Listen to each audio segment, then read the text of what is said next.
What's on, where and when. It's the Talk of Nelson. Talk Nelson Radio. The Mako Rugby Roundup. Welcome back to another episode of the Mako Rugby Roundup. I'm your host, Chris Butler, and as always, I'm joined by Les Edwards, but not Sean Davis this week. It's good to be here, but my mate Sean, he's off white baiting. It's that time of the year again. Right. So he's gone down to the coast and catching up with his father-in-law, Paul Monopoly. He's got a couple of sites down there, so he'll be having the time of his life. Yeah, so 1st of December, it all kicks off. September, I should say. Yeah, so delayed start, I think, to the whitebait season. Okay. Everyone will be getting geared up. Our very special guest is Hollanders and Mako player Mitch Hunt. Great to have you here, mate. Yeah, thanks, and fellas. Our return guests, we always say that we have advanced because it was on the phone last time. Yep. And this time we've actually been able to get our own gear. We've found a corner of the bar, Shedigans here on Bridge Street. And we've got a camera as well. So the full setup. Who knows what happens next year, Les? I'm looking forward to the developments, that's for sure. Okay, that's the pressure on. Okay, so just a shout out to our venue sponsor. Sean's not here, but the reason he's not here is he's got to get everything ready for the weekend, and there'll be lots on the screens, and it'll be open Friday, Saturday nights as well. So make sure you come on down and visit the crew at O'Shedigans on Bridge Street. But let's get into it. Farah Palmer Cup, and going well, the girls. Absolutely outstanding. So they played their championship quarterfinal last Sunday and came away with a very good win, 45-20 over Taranaki Theo. So last year they got to the quarterfinals but fell at that hurdle. Yeah. This year they've gone one better. So big shout out and congrats to Mel Bosman and the coaching crew and the players. Yeah. Very good. Things don't get easy for them, however, this Saturday at 2:00. Actually, the time may have changed to 4:00 now. They're playing their FBC Championship semi-final against the very tough team, Manawatu Cyclones. That's at Palmerston North. So, Mitch, you probably caught up with a few of the girls or watched them train a bit. Yeah, they've sort of been floating around. They had their captain's run last week, just after ours. So we saw a bit of their team antics afterwards, which was awesome to see. They seem like they've got an amazing group. The likes of Shane Christie even helping out in the coaching ranks this year, which is awesome to see him back in the rugby scene. Hopefully the girls take a good bit of confidence out of their win last week.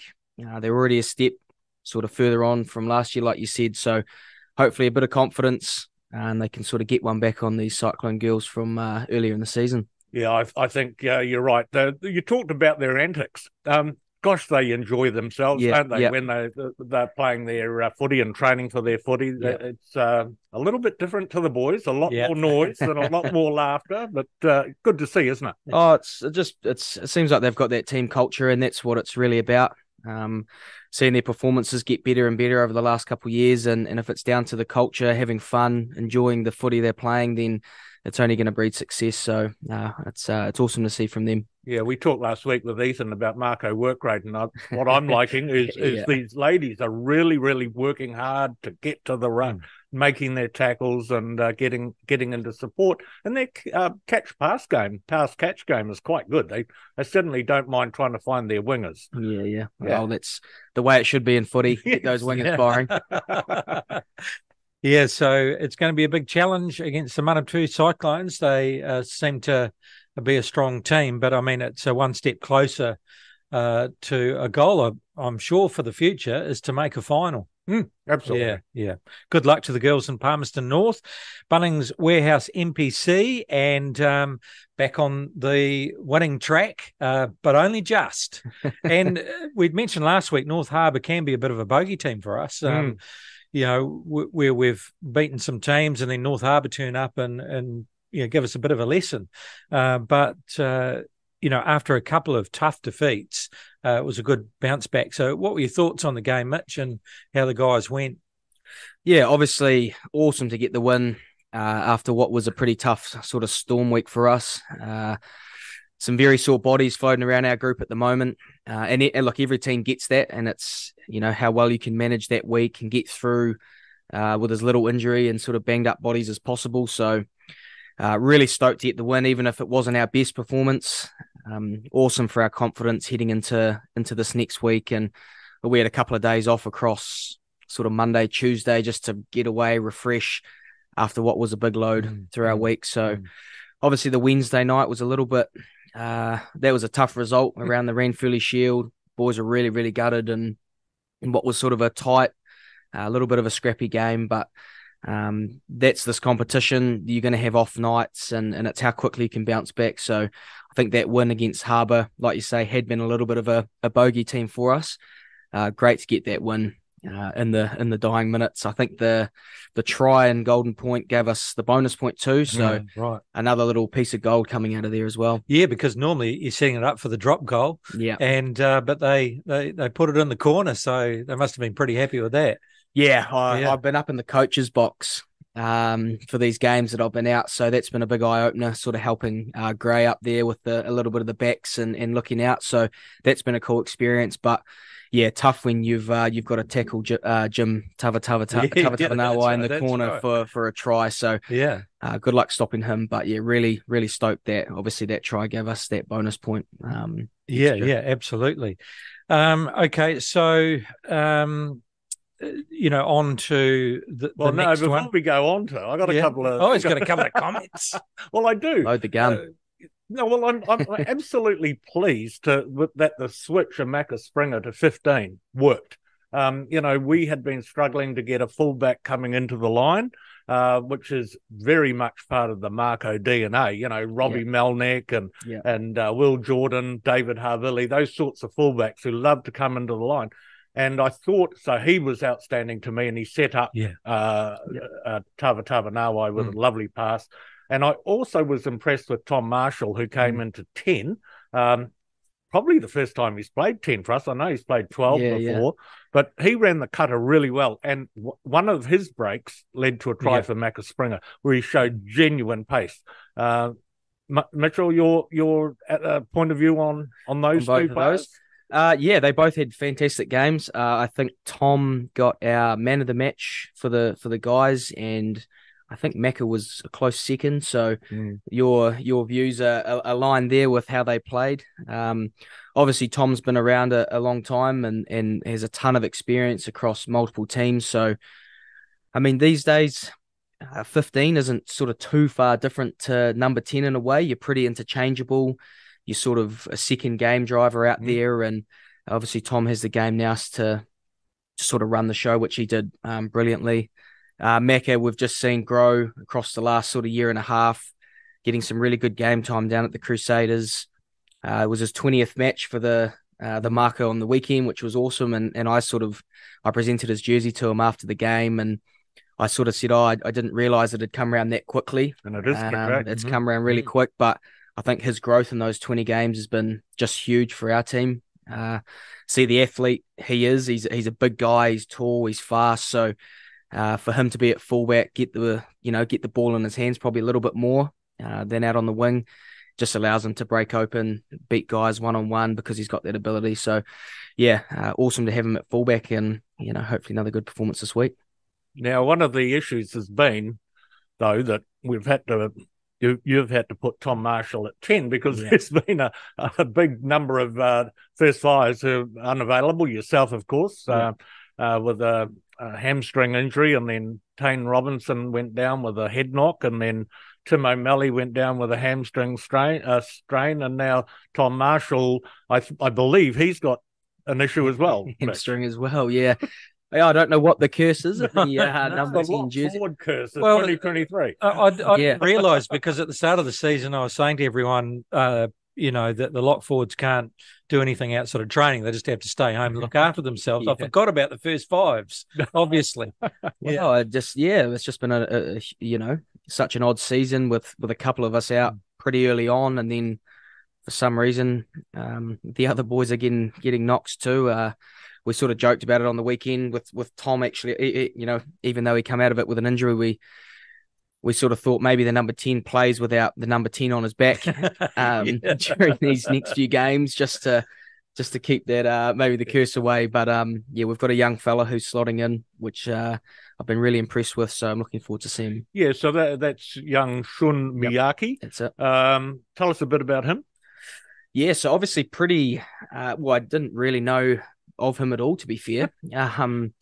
We're sort of reducing our number 10 stocks, and we've pulled him out of rugby in Christchurch. Played at Christ College, and pretty interesting story out of him, which we sort of only learnt post-game on the weekend after his debut. He was born in Japan and had, I guess, a pretty identical sort of story to Anton Segner. Grew up just fascinated by rugby, and especially the rugby in New Zealand. Sort of pleaded with the parents to let him come over to New Zealand, school here, wanted to play rugby and give it a good crack. So they allowed him to do that, got him to Christ College, and he's obviously done well through his schooling and ended up here. So really cool. His parents are still back in Japan watching, pretty limited, I think, in terms of the screen time they can get of him. So he said he was just really grateful for the opportunities to be able to finally play professional rugby, and I guess pay the favours back to his parents allowing him to come over. So that was pretty special in the sheds to sort of learn a little bit more about his story and about him. And well, it is very much an Anton Segner type story. Yeah. Is he going to run the cutter on Sunday? Yep. So he's at number 10 for us on the weekend, which is again special, getting a start as well. So been really impressed with him turning up, even his game knowledge. He's diligent in his understanding. He's a skillful guy. So I thought he did well when he came on. So just excited to see what he can do from, minute one heading into the weekend. Well, I tell you what, it's a good way to broaden your fan base, isn't it? Because we've got a bunch of fans in Germany now, and then Japan's going to come on the horizon. A few more families enjoying the Mako footy, so that's awesome. Yeah, interesting. And I guess that's the real challenge. One of the things I was talking about last week is because the Mako have kind of set the bar, I feel, over the last 2 or 3 years, although last year was a bit of a struggle, and things are cyclical. I mean, It's hard to replace. I know it's about give someone else another opportunity, but it's hard to replace, say, All Blacks. But often teams do go through that cycle. But the other thing too is that teams aren't coming down here anymore and saying, well, we should get the win here. They're actually saying, if we don't play our best, we won't beat them. And I feel that everyone's up their D against us. You look at that Northern game, they must have been really fired up for that. Wellington obviously defending the Ranfurly Shield. So they're coming here saying, well, if we don't play at our top, we're not going to win. So that's probably a double-edged sword for you guys as well. Yeah, I think it's like you say, it comes off probably the success over the last even 5, 6, 7 years, really. We've been sort of consistent in that either final space or semi-final space, bar last year. So naturally have those targets on your back for these teams. You look at Manawatu, and they'll probably get to it, but over the last couple of days, and they're going to have this, this aura of confidence about what they've done, and they've probably got a big red circle around us for the end of their Storm week, wanting to finish it well. So well, let's get to that game, which is on Sunday, 4:35 at Trafalgar Park. A sunny day forecast again, so outstanding. Preparation going well for the game. I know that they will be wanting, after 2 wins on the trot, to get a third. So the mindset is great. The attitude's excellent in training. Yeah, as I said sort of a little bit before, I think the win just boosted our confidence a little bit after a tough couple of losses. It's, again, we had the couple of days break just to get away, refresh, just to try and boost that morale again heading into the week. So I think the guys are up and ready. Obviously, the win last night against Auckland for the Manawatu. Now, I think it's going to switch the guys in a little bit further, which is probably what we need. So I think the training's going well. The guys are feeling good. The sun's out, which is the main thing. And we're excited for Sunday. So a week and a half ago, you would have thought Manawatu would be an easy game. They were languishing at the bottom of the table. 2 wins on the trot, and they're in the top 8. So, not to be taken lightly. And like the Manawatu of old. In the old days, they were an outstanding... They were, that's right. And they've got that history, behind them. So, they'll be pretty wrapped. But of course, you guys have had some tough times, and in order to make those semis, you've got to get some runs on the board. So there's no lack of motivation there, is there? No, and I think it's getting those couple of wins early in our seasons is really critical.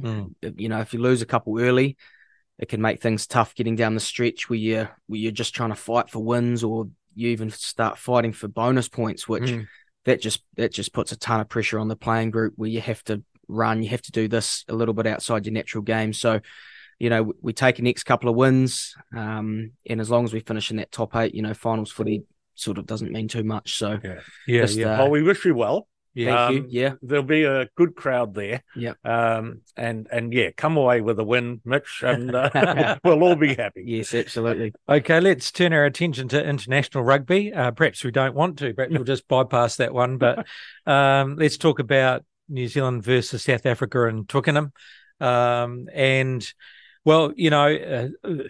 In my mind, it was the start, wasn't to me. It was just the fact that we kept on getting the line out wrong, the defence wrong. We were waiting for South Africa to do the pushover and then attacking that pushover, but getting our timing wrong.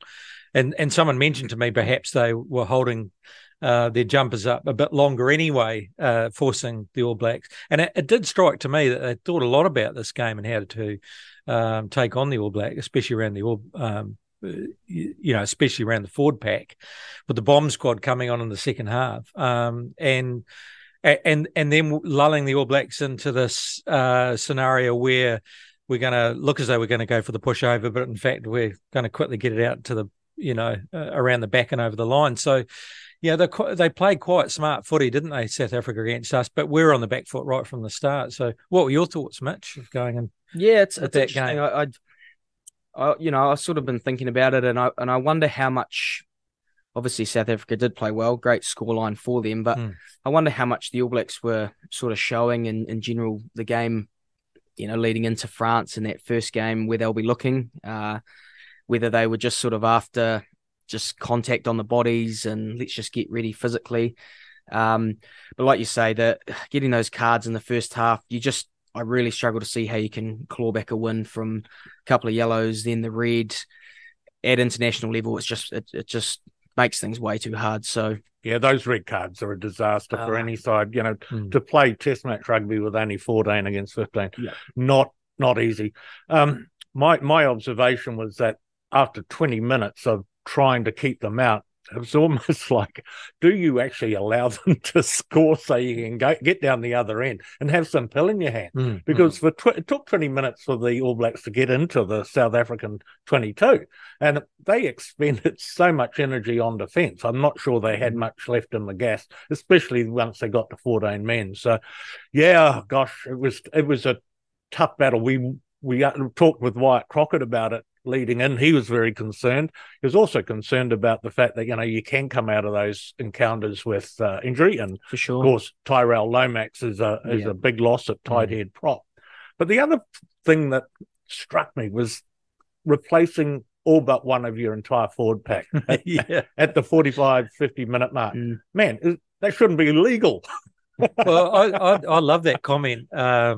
Just after the second half, and 7 forwards lined up, no monsters.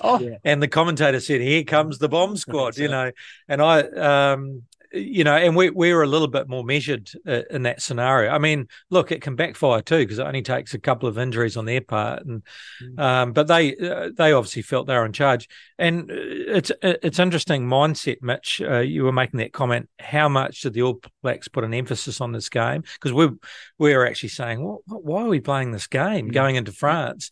So how much of a mindset did they have on that? I mean, the players would all say, well, we go into every game wanting to win it, but also just that start. And we didn't get our line out right. There were just a few things that we didn't get right in our timing and all of that. So in a way, to me, it's a bit of a benefit. France, smashed Australia, so they're going to be strong. But maybe a little bit of a kick in the pants that we needed, just before the World Cup. Well, one thing you learn about rugby is things can change in 7 days, let alone 14. Yeah. So very quickly, right? The coaches will be onto where they perceive they need to improve. I do continue to worry about just our overall size in the forwards vis-a-vis South Africa and France, but you could see some communication between Artie and Sam Cane, and a wink and a whatnot. Yeah. It was almost like, man, we're up for a contest here. Yeah. But they didn't shirk their duties. So hey, we need a turnaround. That's all there is to it. And we have proven in past tests that we can get that advantage line with our forwards. So, and we can take them on defensively. But South Africa, man, they're going to be going into that World Cup looking very strong and very confident. Yeah, that's right.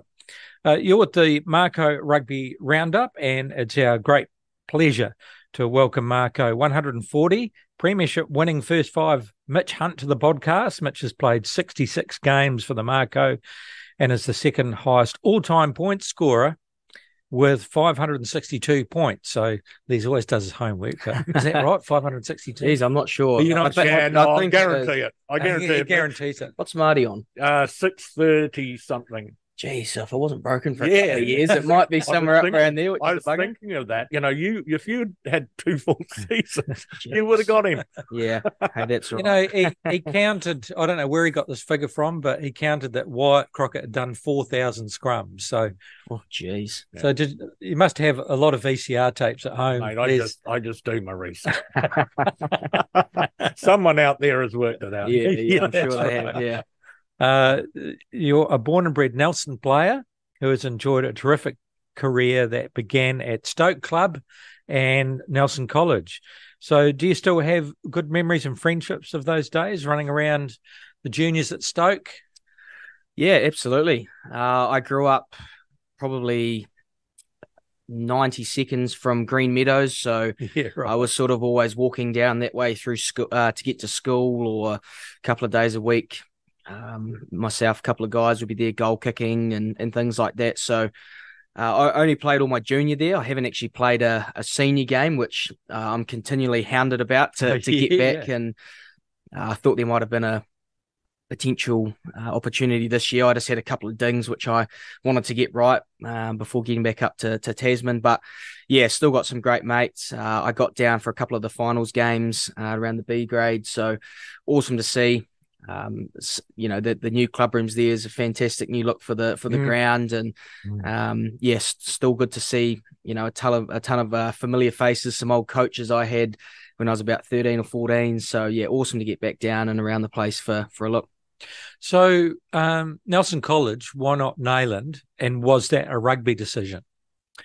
Yeah, well, so I went to Broad Green Intermediate down next to Nayland. Yes. And a ton of my mates were sort of Nayland-based, Stoke-based. And I think initially I was heading that way for Nayland. Probably, I think last minute, it was a rugby decision to potentially try and get some more exposure. What was a better rugby school, a bit more involved in the competition, getting some better results in those competitions. So I think at the end it was a rugby decision, leaving some really good mates still to go to Nayland, but also still some really good mates that I'd already had in rugby scenes that were at college. So it sort of still worked out both ways, and still keep in contact with Nayland mates too. You played 51 games for the first 15 at Nelson College. So who were the major coaching influences for you? I had Bill Liddell for the 3 years there, and even my dad was sort of the assistant coach of that crew for 2 or 3 years. I can't remember how long he was involved. So I sort of had those two, maybe the last two, Dad was there as well. But yeah, sort of had Bill for my 3 years, which was awesome. And he coached Stoke as well. Yeah, he coached Stoke. I remember watching those finals. I think it was 09, 08 or 09, 2010 maybe, where they sort of won an awesome grand final against Nelson, which was stacked with Mako guys then and Super Rugby guys. So, he was fantastic for our group. We had an awesome 3 years, I think 2 finals and a semi-final. I still get a bit of stick from the Marlborough guys who beat us in 2013. Yes. A couple of the coaches and the manager, Marty Verco, were old manager were involved, and someone like Atu Moli is pretty quick to remind me that they beat us on a pretty average day over in Lansdowne in 2013. So, yeah, still so many good connections and memories, involved with people that I'm still with today. So, yeah, it was an awesome ride. Yeah, not many people have played 50 games, but another 50 gamer for Nelson College was Tom Hill, your old mate from Stoke Club. Yep. So, yeah, the big Stoke influence, wasn't it? Yeah, it's been awesome to see. I think there's been a couple more since, which is fantastic in terms of those 50 games. But, yeah, good having a couple of mates really close mates that we sort of got to those milestones together, and it just sort of makes them a little bit more special. So, 2015, school's done. You head up to Auckland for study, and you also end up playing for Auckland in the NPC, and you make the New Zealand under-20s team for the World Championship in Italy. Tell us what took you to Auckland and what it was like in that Auckland NPC setup where you did play 7 games.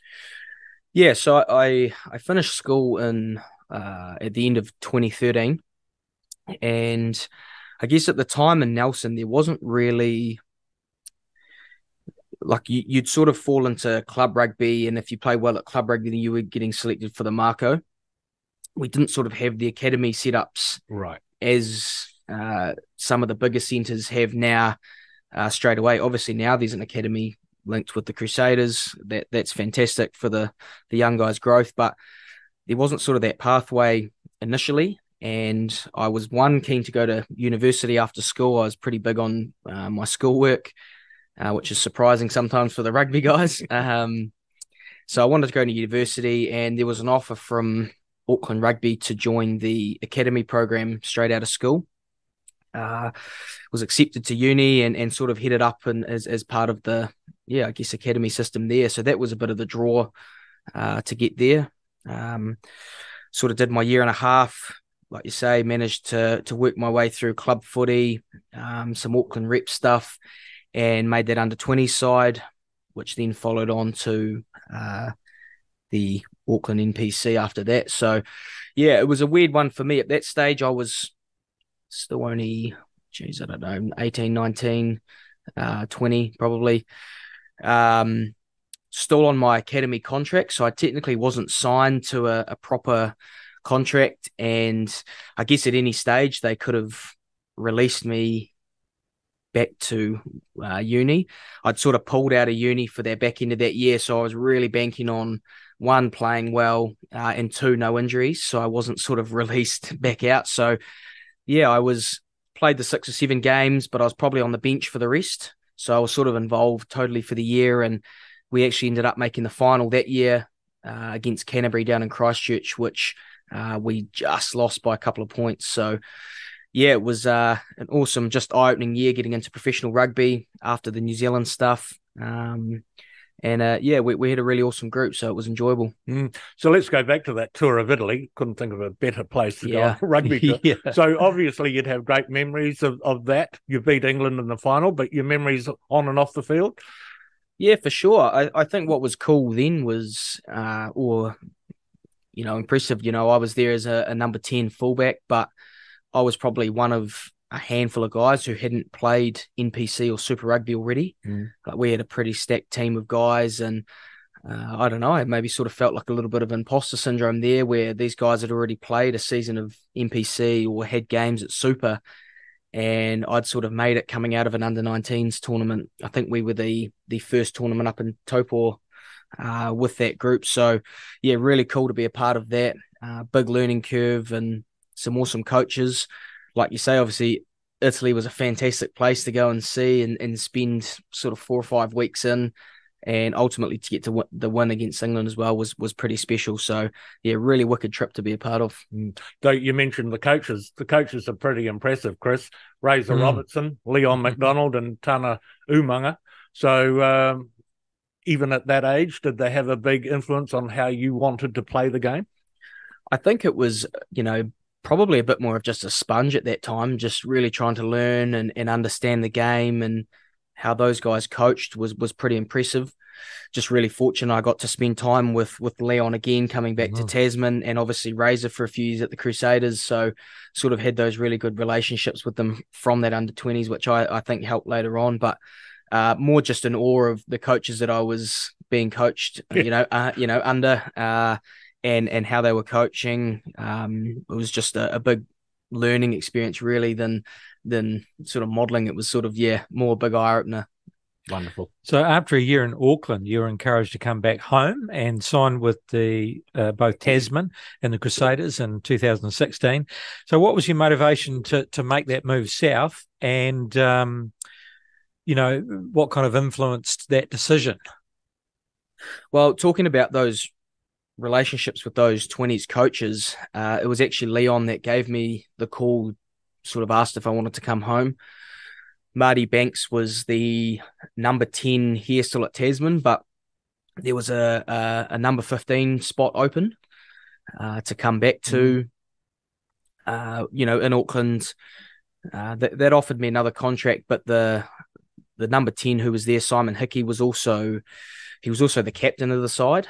And as a young 10, it was like, well, how am I gonna sort of weave my way in and outplay what was the captain at the time, who was the number 10? And I just didn't quite see an immediate path. So Leon had rang and said, hey, mate, we'd be keen to have you come home. We've got an open fullback role, which I think you could slot into. At the time, my Auckland team, the coach had said to me, you're not a fullback in our team. You were just a number 10. So again, the captain, the starting 10, he's going to play 95% of all the games and the time. So it was like, hey, there's a chance to get back on the field, play lots of minutes. And the fact that it was home as well was a bit of a magnet. Coupled with that, I think that same NPC, Israel Dagg had blown his shoulder out for Hawke's Bay. And so how that linked was, it was almost an injury cover replacement for the Crusaders for Israel Dagg that following year. And it was Todd Blackadder at the time, who again played junior stuff with Ethan. So Todd had known about me growing up. Had, not a big relationship, but there was a relationship of knowing who we were and who I was. So that's sort of how it all fell in place. And I think probably coming home was really exciting sort of move to look forward to. And you mentioned Marty Banks, so he was playing first five, and as you mentioned, you fullback. So how was it playing with him? Yeah, awesome. In that first year, I think I started and played every game at fullback my first year. So it was lots of minutes, lots of exposure. Really cool to get around him, and even just of lately, getting back with him at the Highlanders has been really cool to link back in with him for a couple of years and play with him again. Training, being around him's been pretty cool to link back up. So he's an awesome guy around the group, great team man, and obviously he's done some great things in the Mako jersey as well. So it was cool to link up at that time. We'll talk more about the Mako shortly, but it's fair to say you've had a super rugby career that you can be very, very proud of. 45 games for the Crusaders and 52 games for the Highlanders. So what did you love about your time at both of those clubs? Yeah, obviously getting into the Crusaders, I was pretty raw. I think going back to that Auckland, so in those 6 or 7 games I played for Auckland, I think I played about 100, I worked it out early on, to be fair. I think I played about 160 minutes of rugby. So that's 2 full games worth of minutes. And my first game for Auckland, I played the whole 80. So across the rest of those 6 games, I got 1 game's worth of minutes. Finished that season, and then all of a sudden I'm in the Crusaders, and I was sort of walking around there going, Jesus, am I supposed to be here? I feel slightly underdone. And especially with the players that were there at the time, they sort of would have been like, they would have no idea who I was coming out of bugger all minutes for Auckland. So just some amazing players I got to be around. Todd as coach, those first couple of years, I think we lost in the quarter the first year, and Todd was gone. So that sort of started the Razor era from year 2. I think my first year at the Crusaders, through some injury and just sort of grinding my way in, I played really well. They used to have the international window through the middle of the year, and we played a really crappy game in Timaru against the Highlanders. And Marty McKenzie had hurt himself sort of early on. I'd played nothing at 10. The backs coach at the time had said, Mitch, we don't want your first game for the Crusaders to be at number 10. And I sort of found that weird because I was a number 10. I was a 10 that could play fullback. And in that really crappy game in Timaru, mud, rain, through Marty's injury, I got thrown into the 10 jersey and actually played really well. After that, I managed to come off the bench against the Melbourne Rebels and play number 10. So sort of funny how that worked out as well. Couple of games that first year. And then from sort of then on, it was pretty consistent, either starting if Richie was out or on the bench for the rest of my time there. So just fantastic learning off the players, the caliber of players that we had, off Razor, who's an amazing coach. And obviously a couple of titles to top it off was pretty special. Again, the move to the Landers was, I think the draw for me was just playing rugby, more minutes on the field. As much, you had a man called Richie Moonga. That was really it. In the side at Crusaders. So he was the incumbent when you went to the Crusaders to begin with. So Dan was totally out of the picture by then. So myself and Richie, yes, we debuted in the same year. He was, I think he was training with the Crusaders in the previous year. Because Dan was 2015, wasn't it? Yeah, Gone. That was his. Yes, him that's and, right. Him and yes. Richie finished that year together. So that was a bugger. I sort of didn't get to spend any time there with those guys. But so Richie was sort of naturally fell into that starting 10 role in that year fresh. I sort of got my couple of opportunities a bit later in that season. But so Richie got injured at the start of the 2017 season, and I played really well for 5 or 6 games, had some awesome moments through that year. But the comms that I got was, look, Richie's been our guy, and it's only fair that we give him his opportunity to get back in to once he come back from injury. And that just naturally put me back to the bench, low minutes. I'd get on if the games were blowing out. And that was the same thing for a couple of years there. I had an awesome time, great learning, but I just had this question sort of as I sort of come to the end of that year 4 was I wanted to see if I could compete at that level for longer, leading a team with number 10 on my back, not 23. And I was 24. And it sort of got to, am I going to be someone like Charles Piatow who left at 24? Obviously, he'd already made the All Blacks, but I really wanted to test myself and see if I could play rugby at that level consistently, lead a team. And that was more the draw card to get down to the Highlanders. And I think I've played, how many did you say I'd played? 52? Yeah, 45 for the Crusaders, 52 for the Highlanders. So I think I've missed 3 games in 4 years at the Highlanders. So been awesome just for minutes, learned so much about myself. The results hadn't gone our way down south a lot of the time. And so even that's created a lot of learning for not only the rugby, but how the environments look, how the organisation should be running things, and been so much learning down there. So that's not just about the results down there. Has been so much more around the people and how we should run rugby teams and things like that. It's been a huge eye-opener. So a lot of differences in the learnings, but both been just so beneficial, I think, for myself and just in general. And a bit like what Wyatt was saying, it gives you the opportunity to play against the best as well, challenge yourself and, to show that you can foot it rather than, being the understudy all the time. Well, it's sort of like you said, with the Mako success, and they've got the target. I mean, that's how every other team perceives the Crusaders, right? Who set the benchmark, and the Highlanders have got a wee chip on their shoulder about playing the Crusaders, and we've had a couple of really good results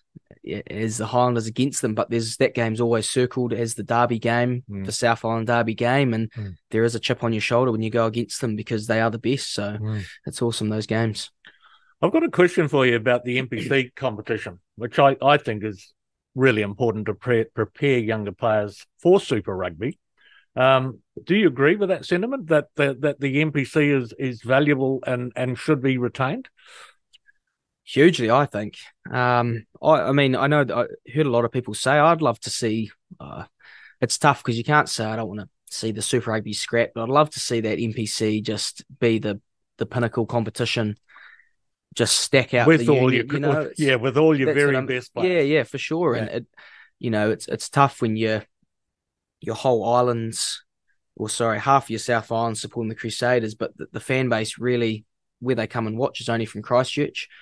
You imagine stacking out a Nelson or a Blenheim every second week with some of the best players in the game. And we worked out the other day, I saw the post on Facebook that Tasman's got the most All Blacks at the moment. Imagine having 7 to 8 All Blacks playing for Tasman and Nelson and playing weekly. I think the competition would be amazing. But in terms of what it is now, I think it's an amazing stepping stone. What the organisation and the learning we've got here, I think, is a fantastic level for NPC. I think it matches some of the Super Rugby environments I've been in terms of the organisation, the learning, the prepping guys. It's just an awesome group to be a part of and learn. So I think these new guys they probably, as I say, they're learning, they're sponges, but they'll realise how amazing this group's run and what we've got here at Tasman. From 2017, you took over running the cutter for the Mako, and it was the period where the Mako was in the ascendancy, losing the final in 2017, but going on to win the premiership in 2019, 2020. So the first premiership was an absolute dream season, 12 to zip. And the final at Trafalgar Park. So I was there that night. That was an amazing night. But what would that happen to be, one of the best seasons for you in rugby? Oh, I think so. Again, I think coming back to Tasman, it's just some of the most fun rugby that we play, and maybe more so for me because it's home. Get all my family here. I get to catch up with them every week. My grandparents are still around, so I'm still playing golf with granddad and things like that. So when I come here, it's just so enjoyable. And I think the hurt of those finals and semi losses those previous years, we just there was a moment where I think myself and Will Jordan, after we had the loss in Christchurch the year before, I think it was, and we wrote a note on our phone. We've got a photo of it, and we're having beers in our after match season, as we do. We have a couple of days on the beers, and I remember us in Christchurch with Goody, myself, and Will, and we wrote a note on our phone saying, like, we won't lose again. And we headed into that next year, 29, maybe it's 2018 into 2019. I can't, but the note on the phone was like, we won't, or I won't lose again. And so I think we remember looking at that at the end of 2019 and just how special that year was, how special the run was. Again, T Park, just the whole occasion was just, I think probably one of the best moments in my rugby career for sure. You got injured early in the 2020 final up in Auckland. Were you able to watch the game and be part of the celebrations, or did you just go away and hide in a corner somewhere? Yeah, geez, that was a really good whack for me. I didn't sort of come to fully until I was my sort of first memory was sitting on the bloody medical table with some oxygen on. And what the hell happened?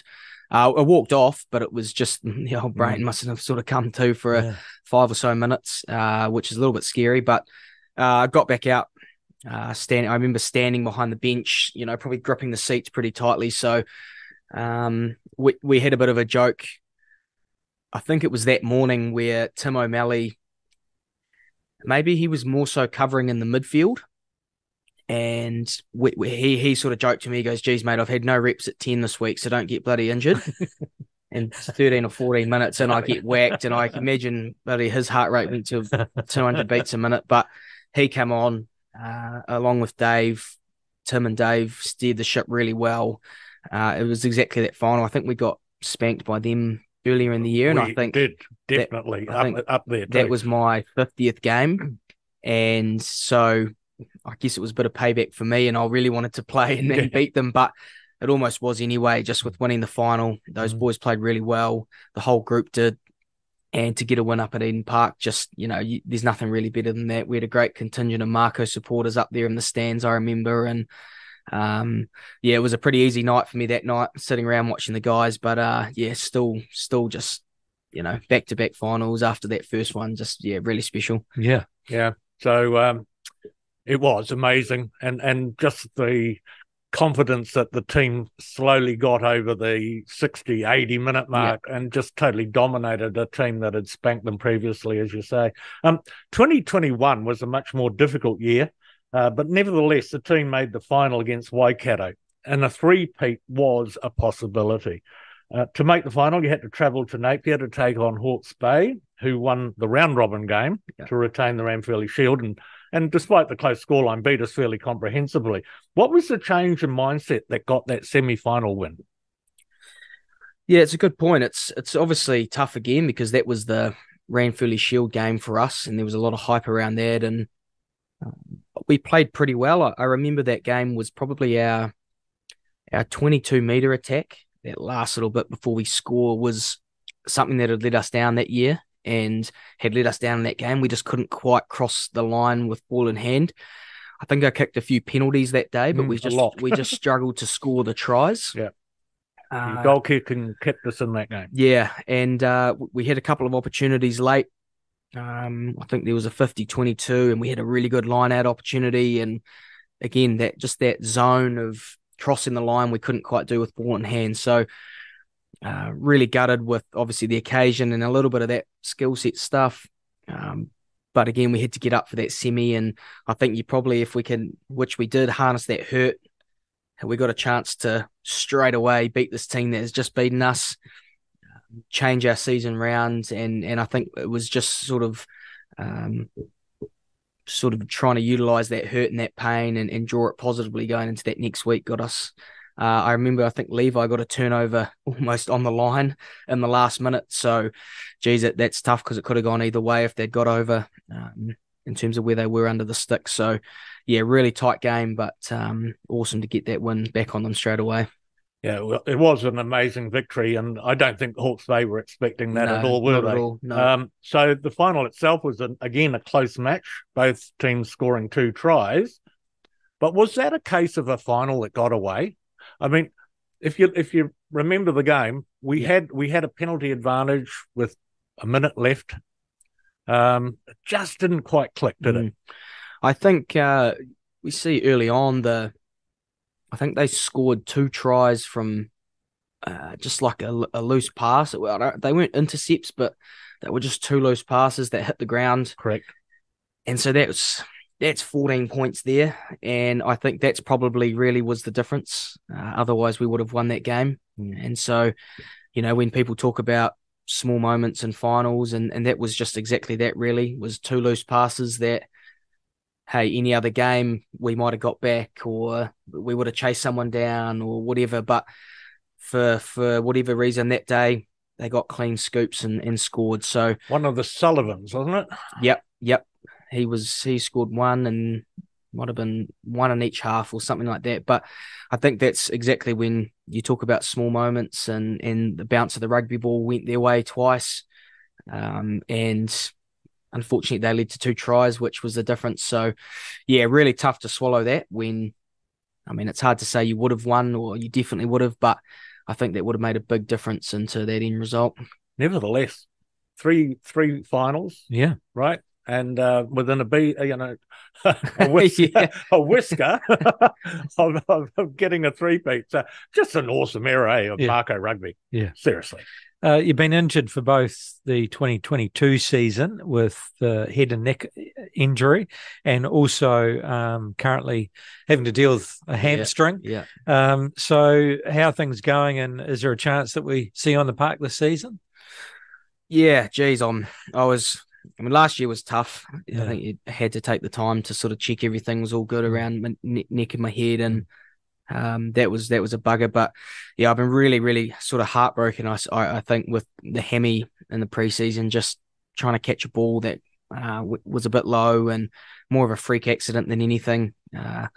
But I was really excited getting back after missing last year, and was really keen to get involved and looking forward. Body was all good. So this one definitely hurt. Yep, tracking really well in terms of the injury, which is fantastic. Was in with the physio this morning, even doing a bit of strength testing, and week to week, that's been progressing really well. So, trying to eye up the last couple of round robin games as a return, and at the moment everything's on track. So, geez, I'd love to pull the Mako jersey on another couple of times. It'd be fantastic. So, that's the goal, that's the plan, and everything's tracking towards that. So, nice. Our very best wishes, doing my mate. best. We'd love to see you out there. Absolutely. So plans after the Mako season finishes? Yep. So I'm heading to Japan at the end of the year. I guess part of the reason was being so excited was to play some games before I went away, and maybe that's why this injury has been so frustrating at the start. So yeah, I guess that's why I'd love to just pull on the jersey again just before I head away. So heading to Japan, I think I've done my 8 years in Super Rugby now, which has come around bloody quick. Mm-hmm. Time for something new and fresh to spice up my rugby journey. And my partner's coming along with me, and I've heard nothing but good things about Japan and the people, the experiences there. So that's where my next journey, the next part of my journey is taking me, and I'm excited. So yeah, they allowed me to finish off the NPC season wherever we get to. So hopefully we get a few finals games so I can play a couple more. Right. And then I head away and experience that part of what rugby. club are you joining? I'm going to join the Honda Heat Club. So they've just been promoted up into the top league, which is awesome. They've signed up an ex-Kiwi coach, Kieran Crowley, who was Taranaki head coach for a long time. And I think that's a good coach, isn't it? Yeah. I think he's been with Canada. Yes, he has. And is with Italy at the World Cup. Yes.